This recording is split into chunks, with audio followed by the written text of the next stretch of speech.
गुरुर्ब्रह्मा गुरुर्विष्णुः गुरुर्देवो महेश्वरः गुरु साक्षात् परं ब्रह्म तस्मै श्री गुरवे नमः तस्मै श्री गुरवे नमः तस्मै श्री गुरवे नमः नीलारविंद सुहृदासदृश wrong tune नीलारविंद सुहृदासदृशं प्रसादे तुल्यं तथा महसि तोयजबान्धवे न बाह्यां स्थितौ तु पितरं वटमूलवासं संसारयन्तम् अचलन्तमनुस्मरामः.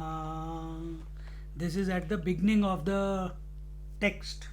I don't know if you have noticed it or not, but just after the photograph of Ramana Maharshi. Anyway, so we were looking at the three meanings of Shravanam. One was, some people, it is seen or observed that listening to or hearing the Vedantic texts and their explanation is Shravanam. Second is listening to the Guru Maharaj. He may be talking from his experience or he may be talking from the scriptures. That is Shravanam. And the third one, as our Ramana Maharshi says, listening to one's own heart declaring itself as the root of high thought, different from the body and the mind, that is the Shravanam. So this, it all depends where we are. The beauty is in the eye of the beholder. He is not, if you are sitting in the objects, you are far away from the heart. If you are sitting in your senses, you are far away from the heart. If you are sitting in your mind, you are far away from the heart. If you are sitting in concepts, ideas, imaginations, inferences, imaginations, you are far away from the heart. If your disposition is what is that because of which all these are, then you are where you are supposed to be. Then you are truly listening. So we are not saying, the import of this will be, we are not here to stop the world from expressing, the senses from expressing. We are not stopping the mind from expressing. It is its job to think thought, so let it think. You don't get lost in it. You don't own it. You don't react to it. You don't get attached to it or not get attached to it. You remain as the unshaking one.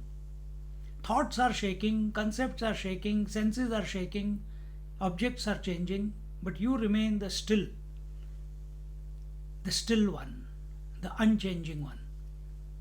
Then you, if while listening our attention is on that right now, then you are truly listening. If our attention is not on that and it's only in writing notes and collecting information and what did the other person say, but here the verse says something and Swamiji is adding so many extra things, gone.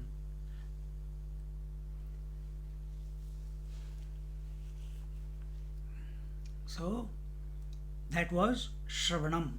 Shravanam is listening to your inner voice.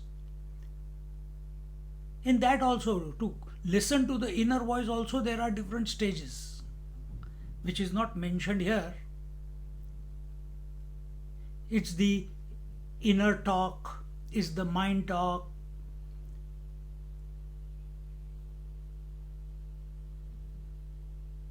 But there is another thing, listening to silence. Have you ever listened to the silence? That is also listening.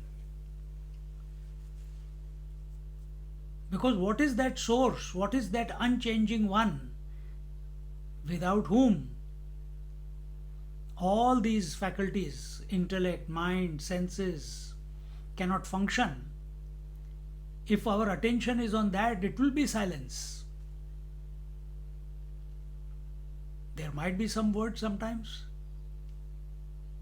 but initially, I am talking about initial stage, when it reveals itself, when you recognize you are that, or I am that.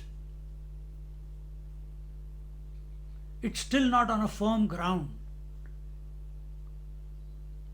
We get a glimpse, it's an overwhelming experience. Again, the mind comes into activity. The old habits die hard. Again, we identify with the thoughts, emotions, seeing, hearing, touching, feeling, tasting. Then wishing that we want to go there again, desiring we want that experience again. Then the journey. But really speaking, there is no journey. Journey is only imagined in the mind. And it is imagined in the mind only because you have accepted yourself to be the mind. Meaning, you have accepted yourself to be the changing one.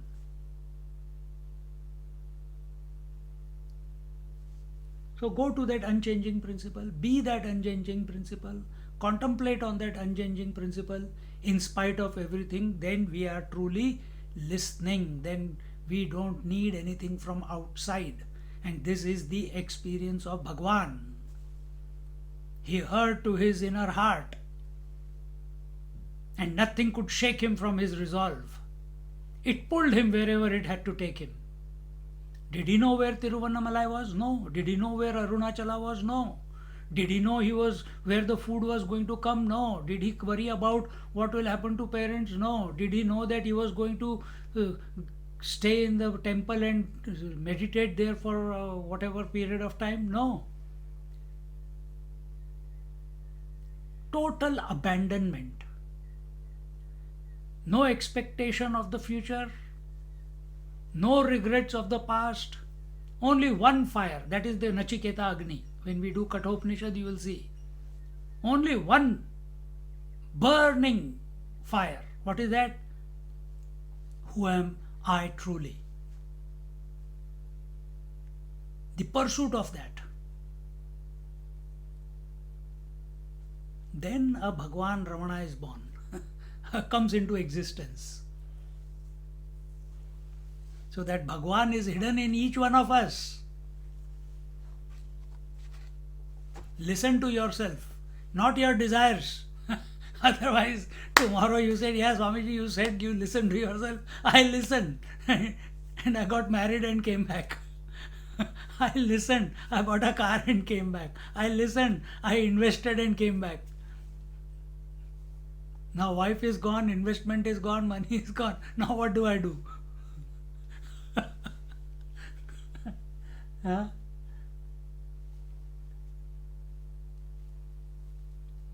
Continuing in the next verse, seventh verse. Vadanti mananam keched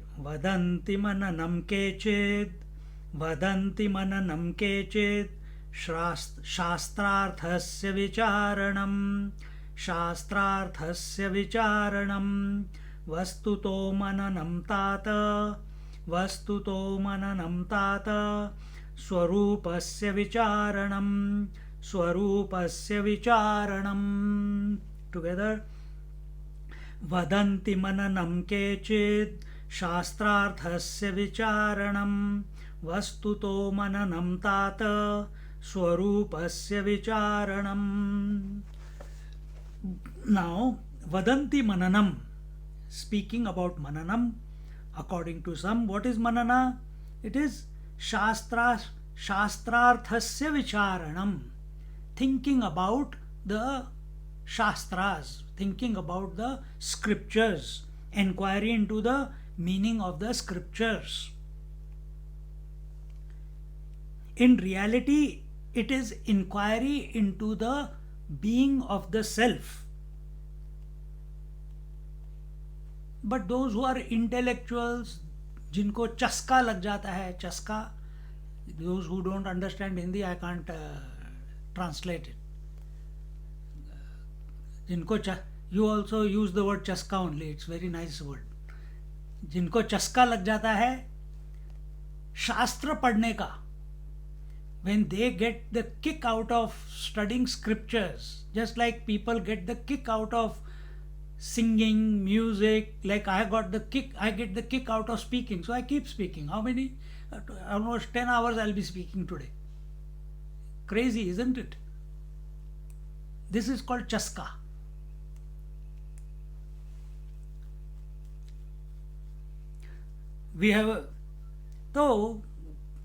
We get lost in the scriptures, we get lost in the words, we get lost in the contradictions, we get lost in the arguments given in the scriptures, and we find a word somewhere. Oh, what is this word? And we have to find its true meaning and its what other people have talked about it, and this and that. Arey, Shastras are not there to be to get involved in it as a what do you call, as a PhD student.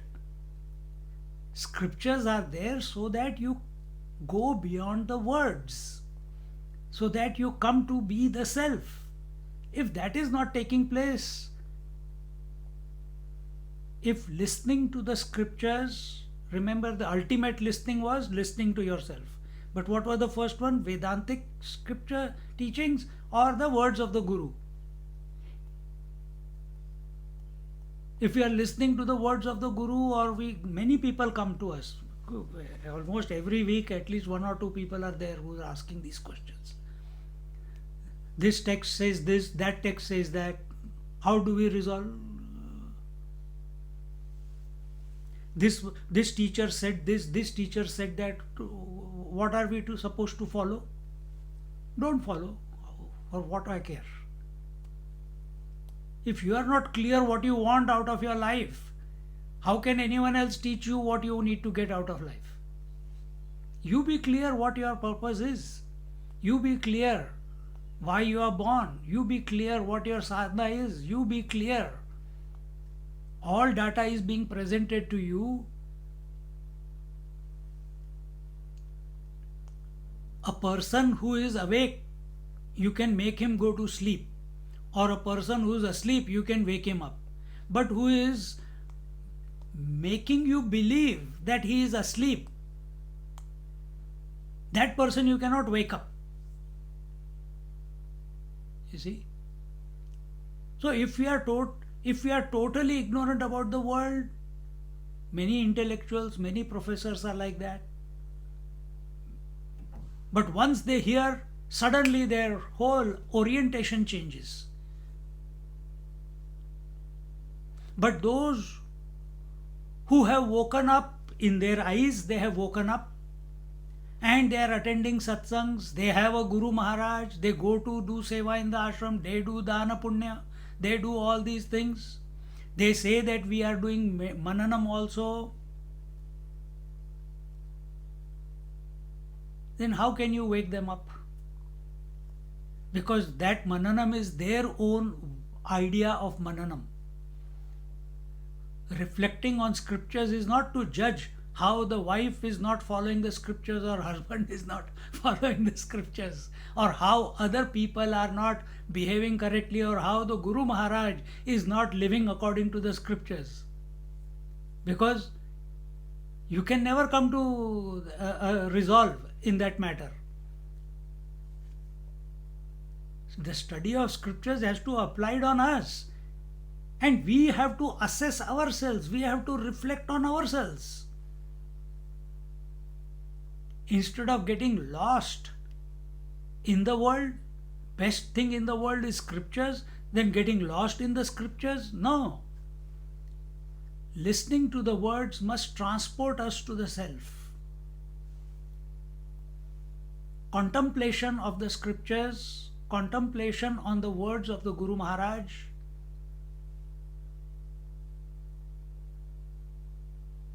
contemplation or reflection here, we'll see what he means by the word. He says it is thinking, inquiry into the So Ramana Maharishi says true mananam, true reflection is inquiry into the self. Why you want to beat around the bush? What Shankaracharya said, what Adi Shankara said. You are not being subjective. That's why you are looking what he said, what that said, what each philosophy says. You be subjective. Come back to yourself. What are you doing? Why you were studying the scriptures? To know who you are. Aren't you a foolish fellow? You are, and you are looking for yourself in the book. Isn't it stupidity? How can who you are be the answer with someone else?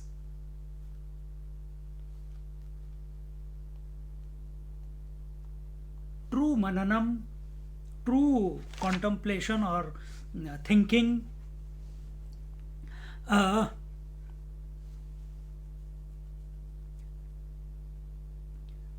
is the inquiry into one's own true form, the self. What is my true nature? What is my true identity?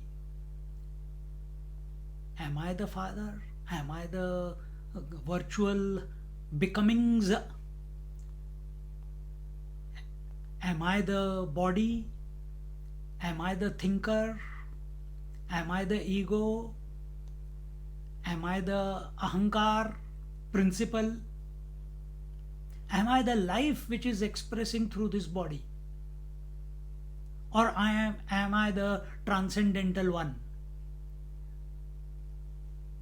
And at the same time expressing as everything.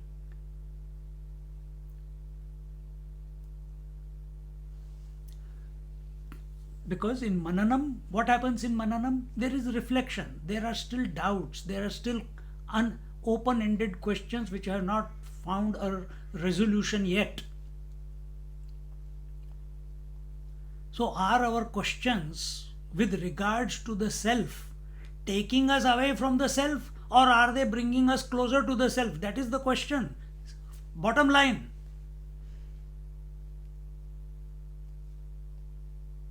So if we are listening right now, are these words triggering? Because mind has infinite capacity to do multitasking.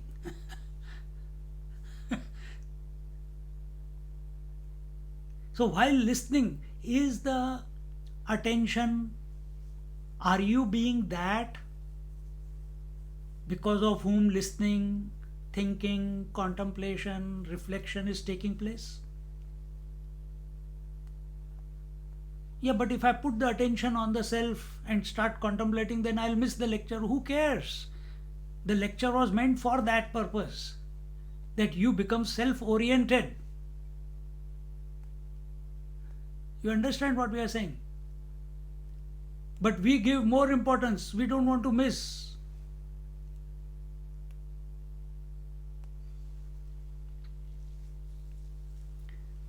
I'm only bringing these examples so that we become clear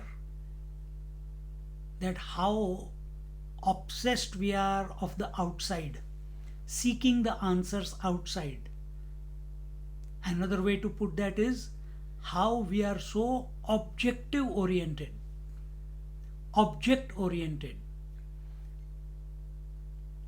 And object orientation means, if that is our disposition, then we are seeking an answer from the object. Even if that object is a thought, we are seeking an answer by way of thought, which is not possible.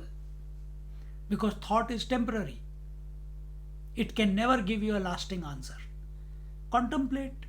When you contemplate on this thing, that, hey, yeah, the I thought cannot give me the I, because I thought is coming and going. I am, I am, I am. Om, Om, Om. But then I have not come and gone, only the word has come and gone. Then who is the real me? This is Mananam. Again and again applying ourselves to the core, to the essence, without allowing the mind to be pulled away into objectivity. Mind is objectivity. Remember this. Mind means objectivity. What is the objectivity in the mind? Aham and idam and the instruments. What are you doing? You are saying, who am I? What is this? What is the source of this I thought who says all the thoughts are mine? And you know that this I thought also is coming and going with every object. And you also have the experience that while this whole thing is going on, you have never come and gone. देखो मजा.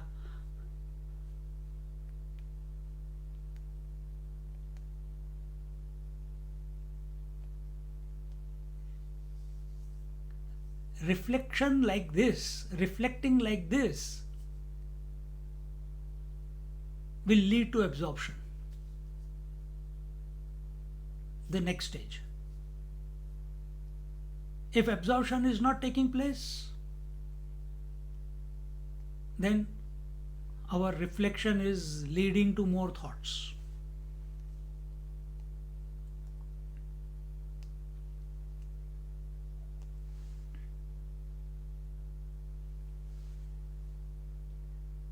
This inquiry into the self, another ways you can say it is upasana.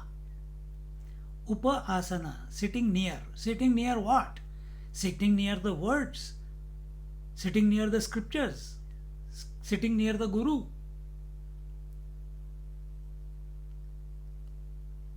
Sitting near the thoughts in the mind.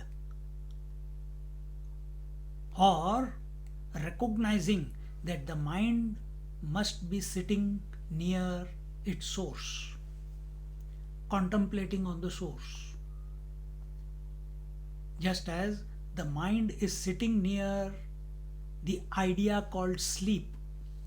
Sleep is not an experience.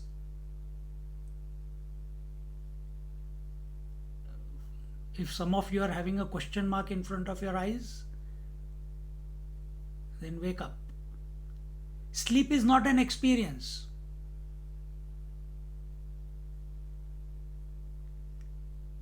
Absence of everything is not an object. So sleep cannot be, sleep is emptiness, nothingness. How can nothing be an object of experience? An object, this is a kerchief, this is an object, this is a laptop, is an object. How can, if laptop is taken away, now absence of laptop, there is nothing there. Is nothing an object? No. Nothing is not an object.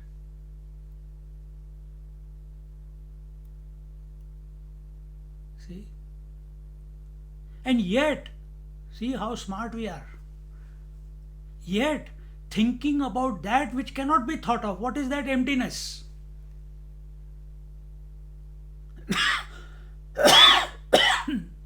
We only have a disposition that my mind my mind will be free of free of all thoughts, and I understand mind being free of all thoughts is sleep, is the experience of bliss, which I call sleep. In sleep you don't know what is sleep, yet you are pursuing it day in and day out. Every day you want to surrender to sleep. Here your reflection is, I am. I don't think there is anything called self because I can't objectify it. You can't objectify absence also. You can't objectify nothing also. And yet you are surrendering to it every night.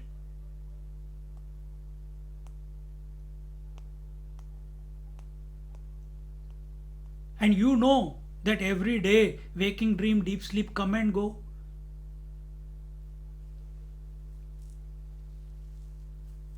So, where is the problem then? Why are we not able to recreate similar circumstances, reflect in the right manner, like we reflect every night going to sleep? That sleep is important. I'll be refreshed. Why don't we have this feeling that when I come to know myself, I'll be eternally refreshed, eternally inspired, eternally free? Then no more seeking, then no more vigilance, then no more alertness, then no more running after dukkha nivritti, sukha prapti, then no more running away from dukkha also, and no more running towards sukha also. Meaning, in other words, the shunting business will stop.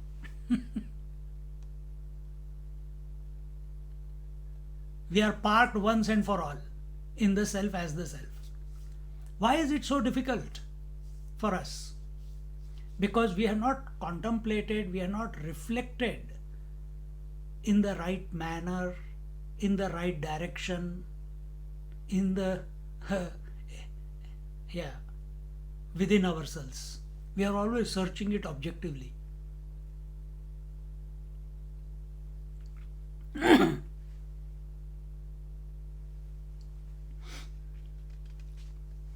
That is mananam. Then next one, 8th verse.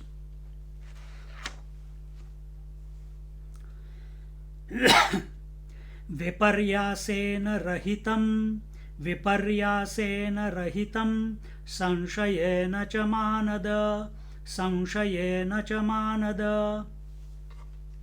कैश्चित् ब्रह्मात्वं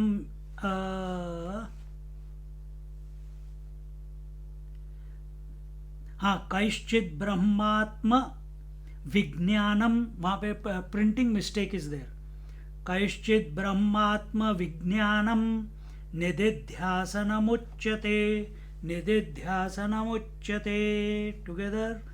विपर्यासेन रहितं संशयेन च मानद कैश्चित् ब्रह्मात्म विज्ञानम निदिध्यासनमुच्यते. Some say that the intellectual conviction of the identity of Brahman and Atman without doubt or misunderstanding is nididhyasana.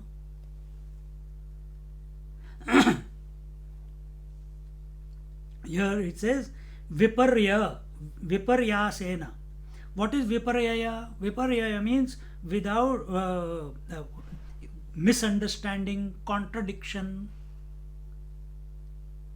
Rahitam, without contradiction, without misunderstanding, without coming to wrong conclusions.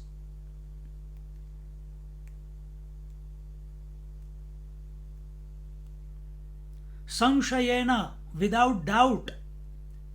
Rahitam has to be used for viparyaya as well as sanshaya.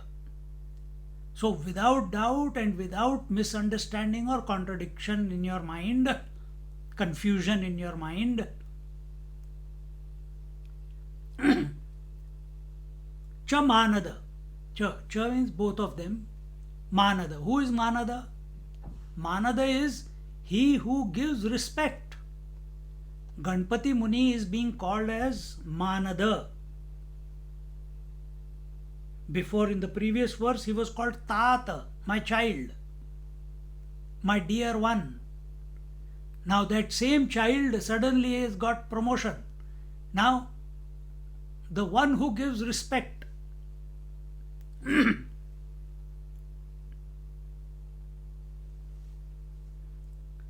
And whom do we respect? Who gives respect? Simple. The one who gives respect gets respect. सोचो मानद कैचित ब्रह्मात्म विज्ञानम, ब्रह्म आत्म विज्ञानम.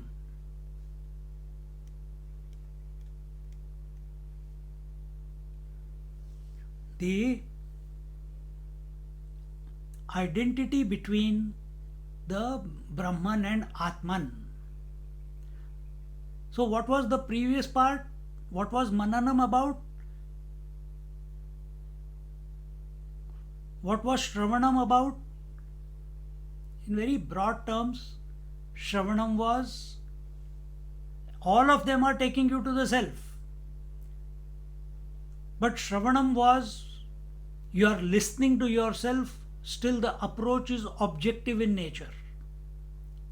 Mananam was you reflect upon the unchanging principle in order to get absorbed. That is samadhi. Nididhyasan is recognizing the identity between the Brahman and the Atman. See how the evolution is taking place. First was listening, second was reflection, third is contemplation. But contemplation or not, I am contemplating. What contemplating? Eat Chinese or eat Indian? I don't know what you had for food. मैंने क्या खाया अभी? Some Gujarati dish mum made and one girl made, both of them. Can't remember the name now. Anyway, doesn't matter. See, that is not contemplation. Thinking about sleep is not contemplation. Thinking about what we are going to become in future is not contemplation. Thinking about union between man and woman is not contemplation. I am contemplating on her. I am contemplating on our reunion with my children. That is not contemplation. According to Ramana Maharishi, contemplation is the identity.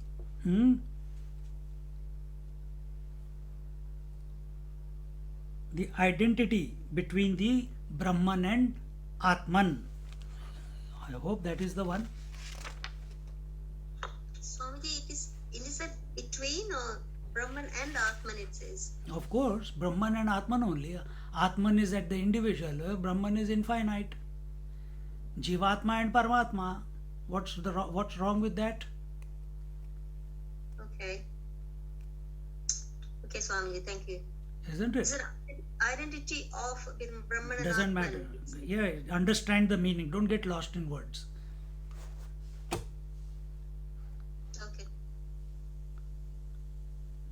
Identity of the individual self and the infinite self. Individual self is expressing only through this body and you recognize you are the Atma. And infinite self is that one which is one without a second.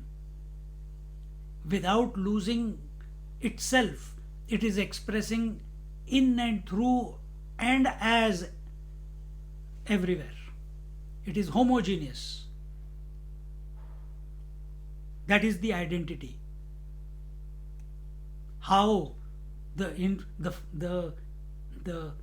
spark is not other than fire. Thanks, Swamiji. That is identity. Yep. Thanks, How Swamiji. the wife or the sister or daughter is the woman. That is the identity. If in any place wherever these three are expressing wife, daughter and sister, at that time if you recognize you are the woman, you will not be disturbed by anything that is going on. But we take the position of we forget the woman and we become the mother, become the daughter, become the sister, all problems are for this one who has become. And who is the one who has become? The ego. Where is the ego? Existing in its own absence. What is the real?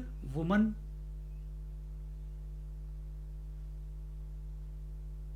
If that example is clear, come back to this one. Who are you? The Atman. Who are imagining? What have you become? You have become the thinker, the knower, the experiencer, the seer, the hearer, and so on and so forth. Stop becoming. That means don't give value to that.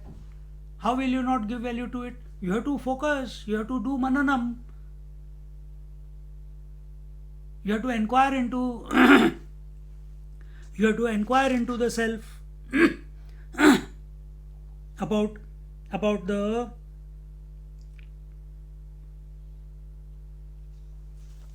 about one's own true nature,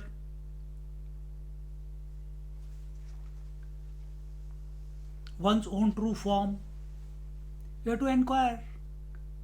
Your mind has to be oriented towards that unknowable, but which is.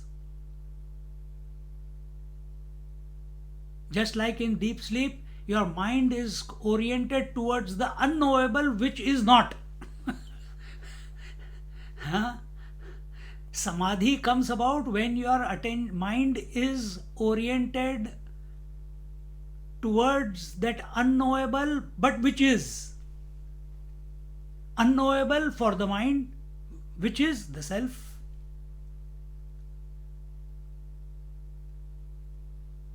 Then Samadhi happens. But we are going one step beyond now that we have known that we are the self, which is other than the body and the various koshas and the world. What is still the journey has not stopped. What is the true nature of this? Changeless. Is it only one per body or it is infinite? It's all inclusive. When this next stage, you can't jump straight away to the second, this contemplation straight away. You have to come through that. Until unless you have not resolved the world completely, you cannot come to the self. If you have not come to know the self, you cannot contemplate on the union between the self and the infinite.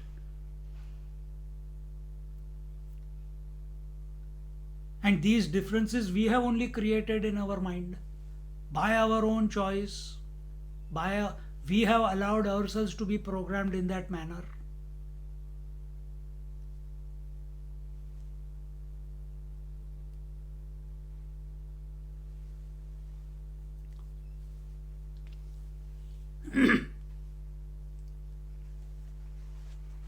So, विपर्यासेन रहितं संशयेन च मानद कैचित् ब्रह्मात्म विज्ञानं निदिध्यासनमुच्यते. And in this manner, nididhyasan is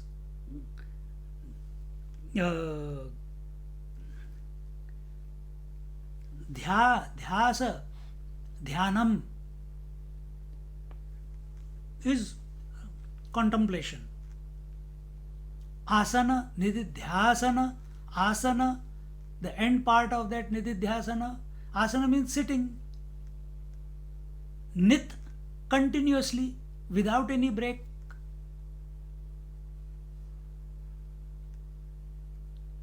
Continuously sitting without any break, meaning without any interruption. According to yoga, what is interruption? Dharana is interruption.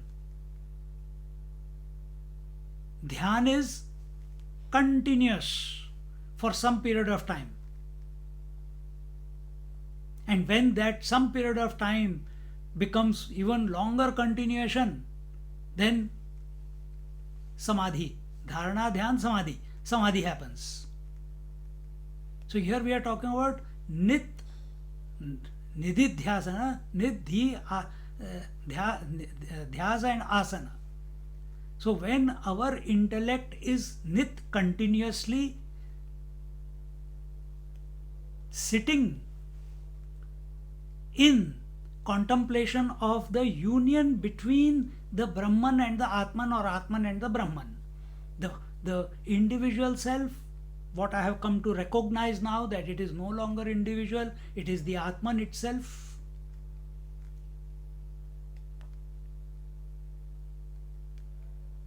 And many times during this, what will happen? You will go to the second step, Mananam. Many times, either you will fall into. Okay, let me take one step back. When you are moving from step 1 to step 2, Shravanam to Mananam, many times sleep will come. And many times you will get into Samadhi. Samadhi, coming to know the self. Once you have got that, now you are going into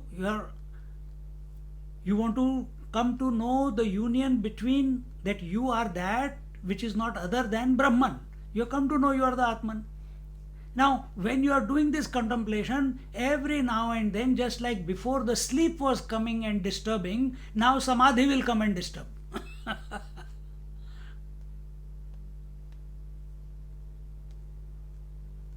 But we have to continue to contemplate on the union or identity or the oneness between the self and the infinite self.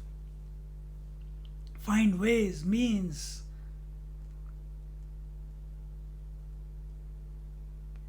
And it is not too difficult. You don't need too many words. Just think one day, sit quietly and write it down if you need to.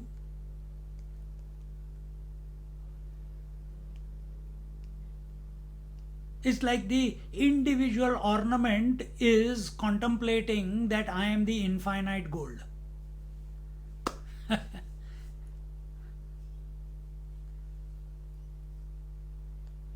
So individual self, or the self, not individual self, the self is none other than the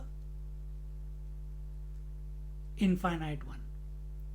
When our attention is on the self, but the body impression has not completely gone out of our mind, then Samadhi takes place.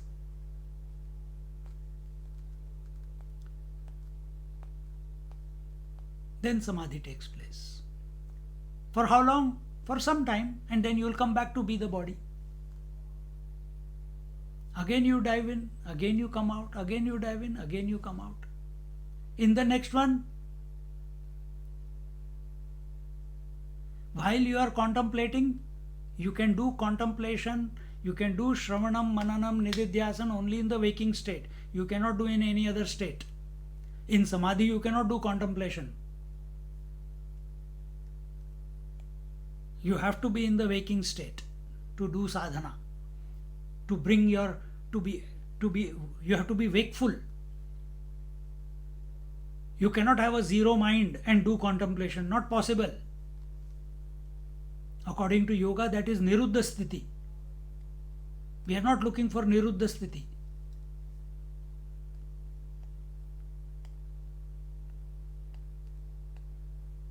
We are looking at Ekagrachit. Ekagrachit is coolly, comfortably, having sorted everything, given the correct direction to the mind. Mind is contemplating. Acha, I am the self. I know I am the self. I had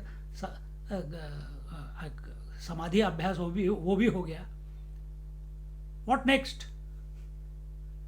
That this self that I came to be in the Samadhi is actually one without a second.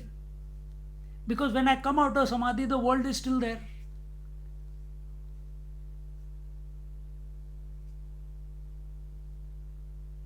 That our Bhagwan Ramana Maharshi is talking about as Nididhyasana.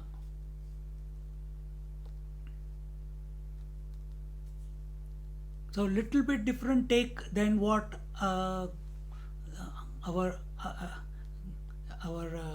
Vivek Chudamani says or Shankaracharya says.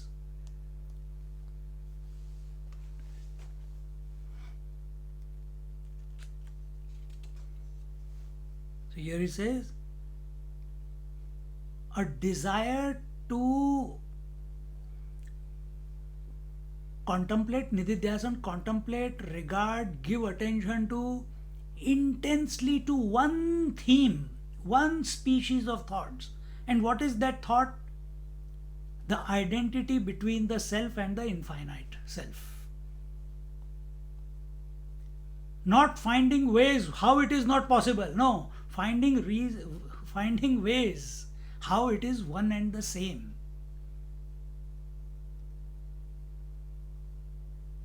I also call myself I, you also call yourself I. Everyone calls themselves I. Arey yaar, I is the one only. How can I be separate? Everyone calls this I. So which I am? Am I only this I, or am I all the eyes?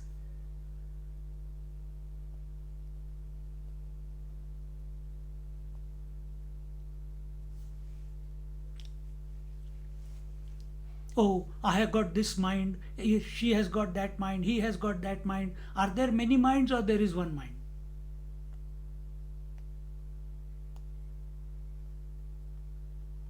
Then in Amritanubhav, what did he say?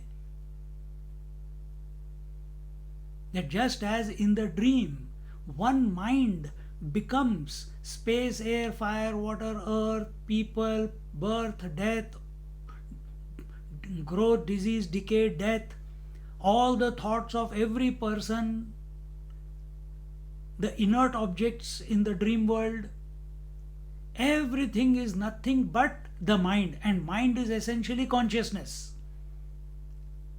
So one itself became many. It became the material and it became the creator also. So just because we saw the entire dream, do we let go of the dream one by one object, or we let go of the dream mind and everything vanishes with it on waking up? Same thing happens here also. Here it is happening slowly, very slow. Sattvic state, waking state is sattvic state, very slow. Therefore, everything seems to be very real. But the dreamer also was experiencing the dream very real. Only after waking up you say it was a dream. Now, if that is the experience of the dream, that mind alone became the whole world, either you can say mind became the whole world, mind pervaded the whole world, or the whole world was the projection of that mind only, or the world was in the mind only, whichever way you put it. So is true about this waking experience also. We are trying to find the commonality. Everyone is saying themselves I. So is my mind separate to other minds, or is it the same? Is it that one mind which is expressing in and through every equipment, every ghata? Just as one space, just because you have built the walls, you say, and you pay so much land tax and house tax for the space which you have occupied, which you have given a conditioning of the walls, limitation of the walls. But could you bring the space inside the house, or it was already present? It was already present. So is the house space separate from the total space? No. Then why you use the word house space? Because it's useful, I can communicate. So by nature it is the same as the outside infinite space. Same is the case with the mind. Even more so, it is with the consciousness. It is with the self. In the self, body can only be imagined. From the self point of view, there is nothing called the world, there is nothing called waking, dream, deep sleep, there is nothing called body, there is nothing called past, future. From the self point of view, I alone am. Until that does not, that can only come about through the identity of Atma and Paramatma, Atma and Brahman. Not by Nirvikalpa Samadhi, I alone am will not come. It is temporary. It will have an interruption of waking up. And again the world, Arre baap re, again the wife is standing in front of me with big eyes waiting. When will you come out? दिन भर सोते रहते हो, बैठ के सोते हो, late के भी नहीं सोते, गधे हो गए हो क्या?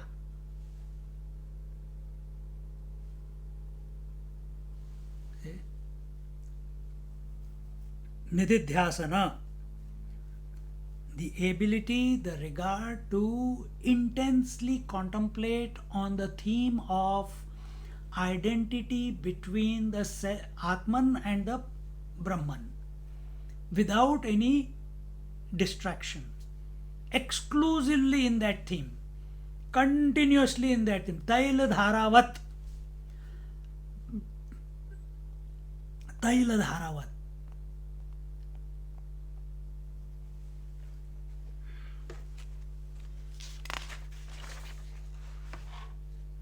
Ninth verse. विपर्यासेन रहितं विपर्यासेन रहितं संशयेन च यद्यपि शास्त्रीयमैक्यविज्ञानं केवलं नानुभूतये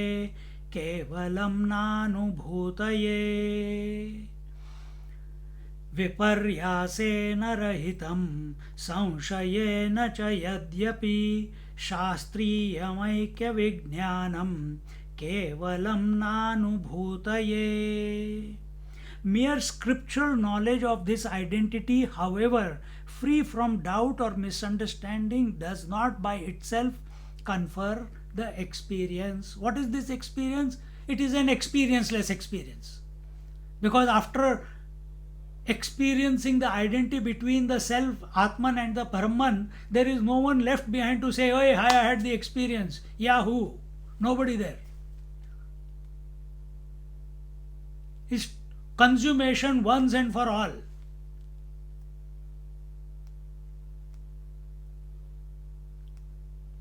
So again, viparyasena, contradiction, misunderstanding, rahitam, sanshayena cha, and doubts. Even though Shastriyam Aikya Vijnanam, until and unless, however, from the doubts or misunderstandings. So, Shastriyam Aikya, so according to the scriptures, all the Mahatmas, whichever way they may have come to realization, that people call them Mahatmas, people call them realized, they never are against the scriptures. They confirm time and again, and we have many saints in our country. Time and again, they reconfirm that what the scriptures are saying, what the Gita is saying, what the Upanishads are saying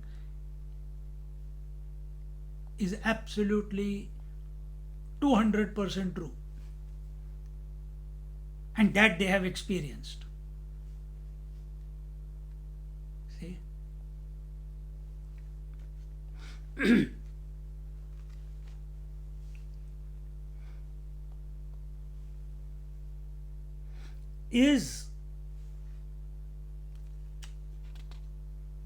So can there be any contradictions and doubt in the identity between the self and the infinite self? Not possible. It's not possible.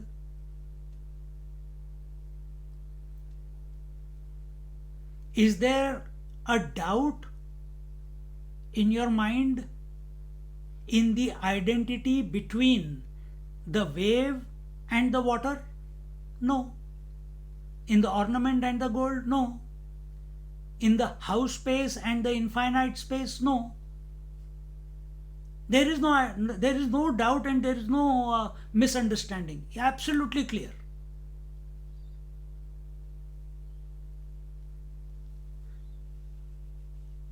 Then why there is misunderstanding between the self and the infinite self?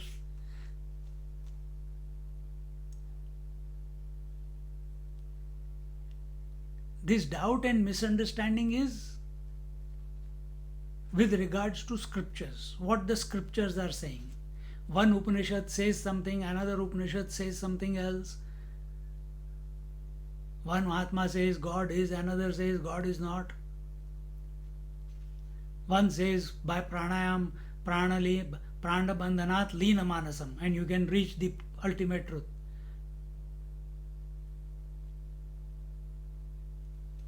Another one says chant Om and then you will reach the truth. Another one says contemplate on the self, then you will reach the truth.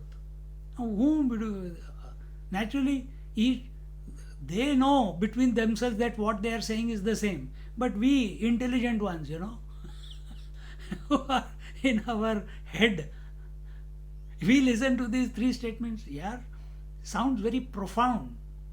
Let me analyze. Because you are not available to what they were saying. Let me analyze. Because you are not subject, you want to analyze. That how come these three are different? Where am I going wrong? Why is the experience not coming? Because we are still in our head, we are trying to work it out, we are trying to understand. We are not being it.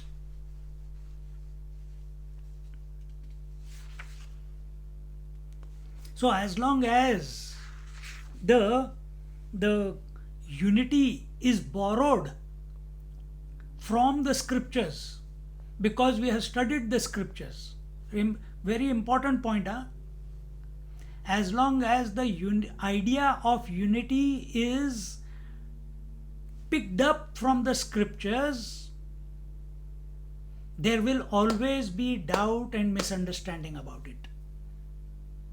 And as long as it is only at the thought level,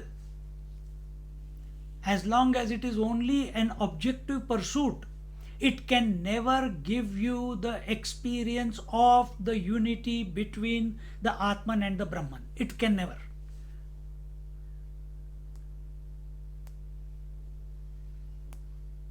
That's why we are all here again listening to the same thing. So let's conclude it this time.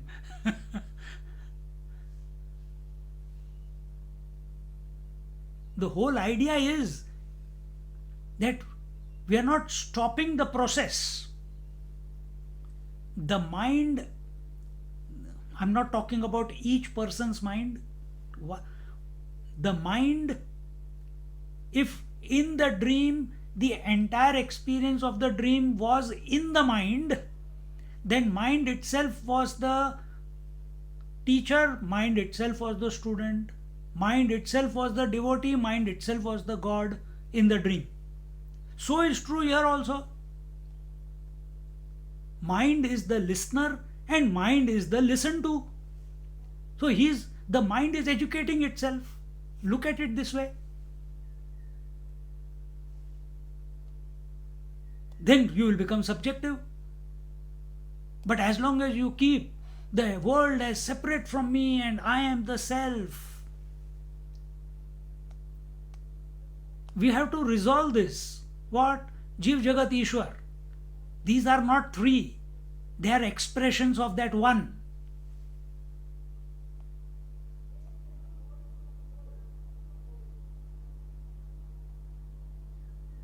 The one alone is expressing as the three. As if. But here we are. Me versus you. वही चीज फिर भगवान में भी जा रही है, आश्रम्स में जा रही है, temples में जा रही है, religions it's happening, countries it is happening. This is objective pursuit. It can never give us the experience of the identity. Beware. That is merely picking words up from the scriptures and sitting with them in your mind without coming to a resolve and realization that all this enquiry was for realizing the truth that you are, which is the subject, the eternal subject.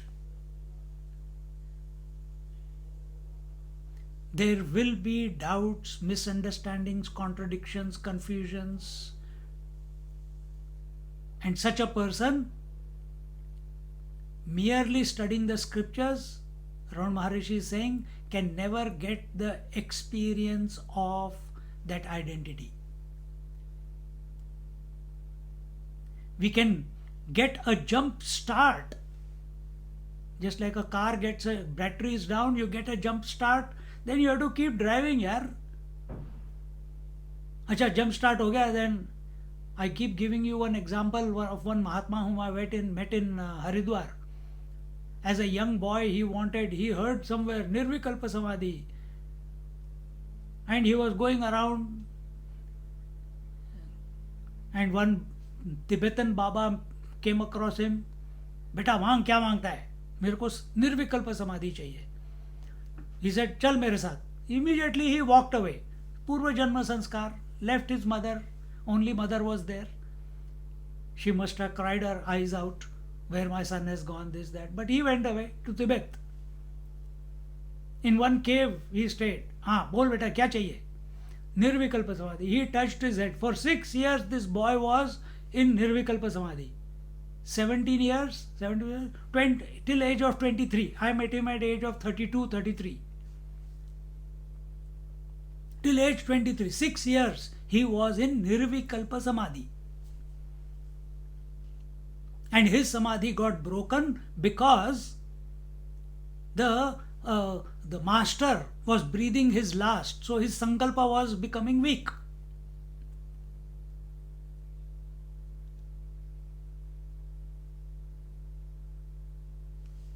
See? And when I met that fellow, from the day after he did the last rites for his teacher and everything, buried him somewhere, came back to India. For the time, for 23, 24 till 33, 34 when I met him, he says, I have tried but I can never get into Nirvikalpa Samadhi. See?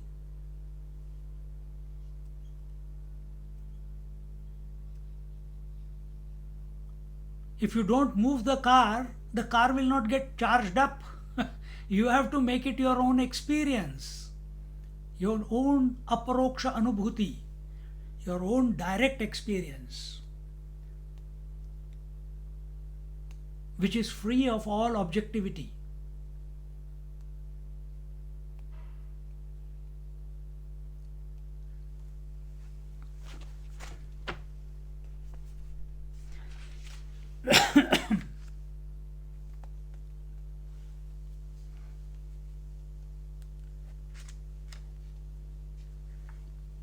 So, knowledge which is born, which is the result of enquiry into the Shastras, and enquiry into the Shastras, if it is done objectively, it will not lead to the final consummation. It will not lead you to the final identity between the self and the infinite self, identity between the Atman and the Brahman. In other words, into that experienceless experience where only one without a second is. It will not lead to that. Because we are lost in words. We have got the chaska of studying. We have got the chaska of listening to. We must listen to it. Because it is better than chaska for the world. It is better than chaska for your family and possessions. It is better than chaska for your memories. It is better. This chaska, satsang chaska is better than anything else anytime. You just need to correct that instead of objective hearing, now you fine tune yourself and let us have the chaska of, we get the kick out of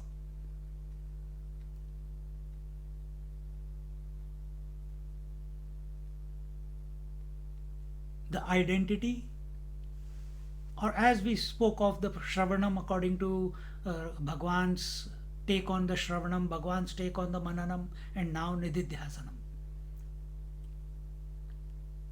That is subjective approach. Merely talking, listening, scripture, without applying it in our life. And I'm not talking about the outside life. You apply it in yourself. Outside will automatically transform. Your actions will automatically transform. Your thoughts will automatically change.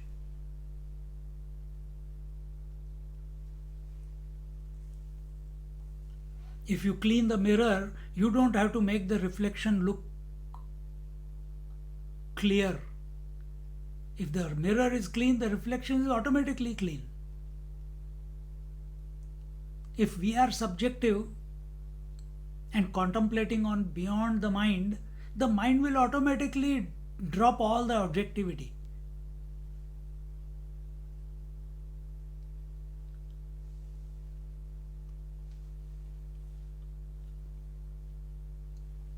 See? Because by nature, mind is nothing but the consciousness.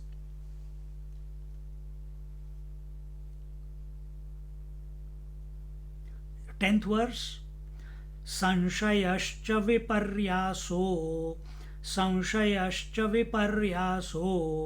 निवार्येते उभावपि अनुभूत्यैव वासिष्ठ न शास्त्रशतकैरपि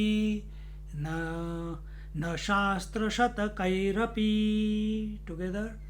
संशयश्च विपर्यासो निवार्येते उभावपि अनुभूत्यैव वासिष्ठ न शास्त्रशतकैरपि. O Vashishta, Vasishta is the name for this Vasishta Ganapati Muni. So somewhere he calls him Tat, sometimes he calls him Manada. Now he is calling him by his first name, Vasishta. Vasishta, son of Vasishta. Must be their surname. O Vashishta, both doubt and misunderstanding are dispelled by experience alone and not by hundreds of scriptures. A realized master is saying this. As much we love our Upanishads, those Upanishads, the Shruti Mata herself says that one moment in your life must come where you are ready to discard us also.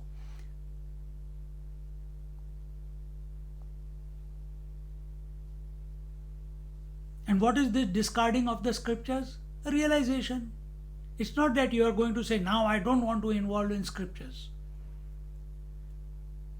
Involvement in scriptures is an objective pursuit.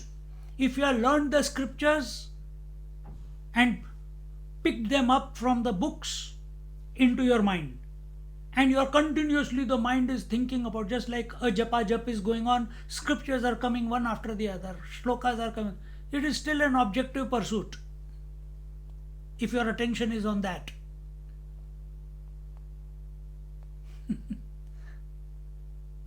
So here when he says that, and as long as lot of thoughts are coming, mind is so fantastic. It's question of survival for mind or for the ego, I should say. First of all, ego is existing in its own absence. Second, it tries everything In the book, outside the book, above the book, under the book, outside the book, to maintain its identity. And that is viparyaya and sanshaya. Create doubt and misunderstanding, create contradictions. And therefore, when we hear the scriptures from a Shrotriya Brahmanist, or we hear scriptures or the words of the experience from a realized master, they are able to pacify all the contradictions. They are able to, before the contradictions take hold of your mind and become a Rakshasa to devour your peace of mind. See how beautifully the Vivek Chudamani was there. From what is the teacher, what is the subject matter, what are the instruments, how the world came about, who is Ishvara, what are the qualities of a guru, what are the qualities of a shishya, what is the world, what is the mind. Everything was systematically taken. Then what is Atman, then what is the identity between Atman and Paramatman. The entire Vivek Chudamani was a systematic approach, taking into consideration that the person who has come is a Buddhu, is an ignorant one. So every question that may arise in the future, that was also addressed by that great Bhagavad Pad, Adi Shankaracharya. Isn't it? So nothing is left unturned. Same way it is Panchadashi also.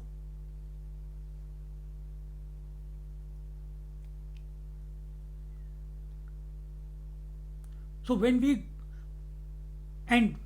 come to the Vedas, when we come to the Upanishads, when we come to study Bhagavad Gita, yes, it was given, but we are Buddhu, we are ignorant. We start finding the faults in the scriptures rather than apply what we have studied, what has clicked into our life. We don't understand. Until and unless we don't grow, we will not understand it better. We want to first understand and then grow. It is not that way.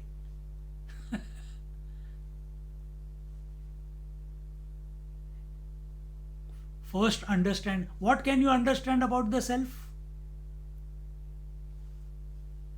What have you understood about sleep? That you go after it every day? Even more so, what can you understand about self? Self is not an object. It doesn't have any contours. It doesn't have any limitations. Yeah, I understood. It is Nitya Shuddha Buddha Mukta Swarup. It is self-conscious, it is self-luminous, it's self-knowing. By using these words, you have not proved anything. Still you are far away from that truth of the self. Just because you have got the gift of the gab of using these words in the appropriate moment, doesn't mean that you know the truth.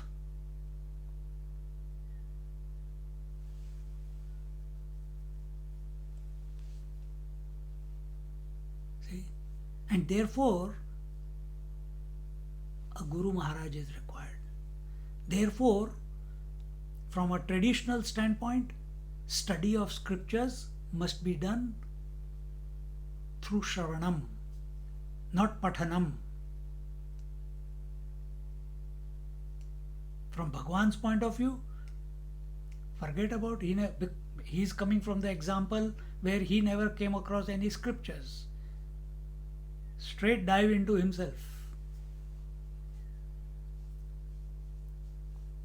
Without any support of scriptures, drugs, alcohol, or sleep. No support. Direct dive.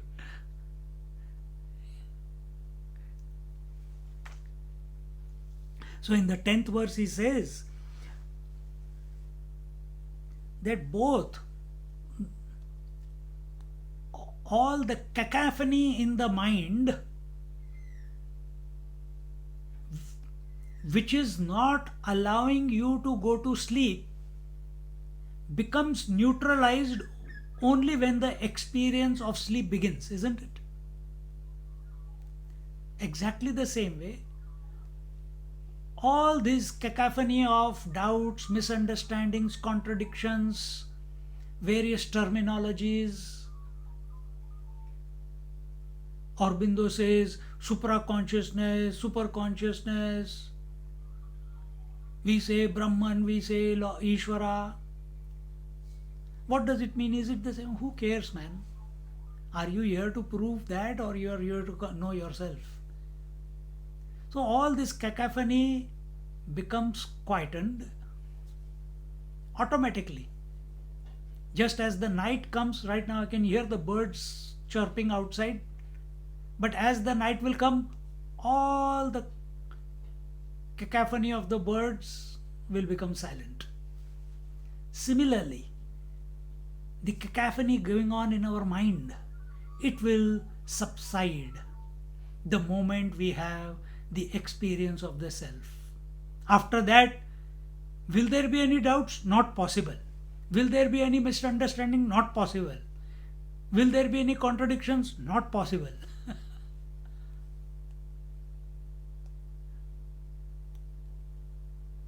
Now don't ask the question, then what's the purpose? फिर तो मजा ही नहीं रहेगा, फिर और मजा आएगा.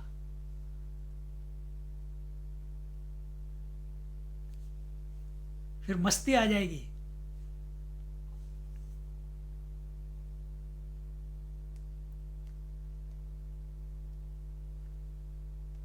Then it will be unconditional love. Then everything is the incarnation of love.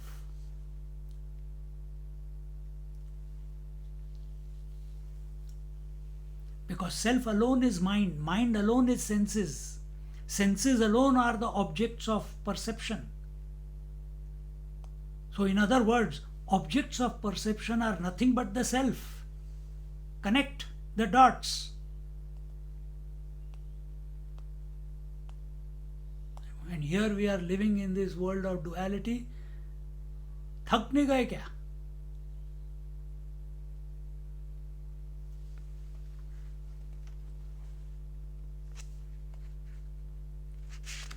So, the point to be noted here is Shastras, scriptures by themselves cannot remove the doubts and contradictions.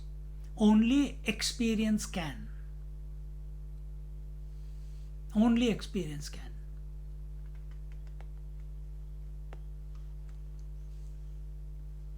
Eleventh verse. शास्त्रं श्रद्धावतो हन्यात्, शास्त्रं श्रद्धावतो हन्यात्, संशयं च विपर्ययं, संशयं च विपर्ययं, श्रद्धाया किंचिद् ऊनत्वे, श्रद्धाया किंचिद् ऊनत्वे, पुनरभ्युदयस्तयोः, पुनरभ्युदयस्तयोः. Together, Shastram Shraddhavato Hanyat, Sanshayam cha Viparyayam, Shraddhaya Kinchidunatve, Punarabhyudayastayoho. In the 11th verse he says, the scriptures dispel the doubt and misunderstanding of one who has faith. When the faith weakens a little, they both disappear. क्या time हो गया? Hey, we have gone beyond, man. Om Purnamada Purnamidam Purnat Purnamudachyate Purnasya Purnamadaya Purnamevavashishyate. Om Shanti Shanti Shanti. Harihi Om. Shri Gurubhyo Namaha. Harihi Om. Sit quietly for a moment.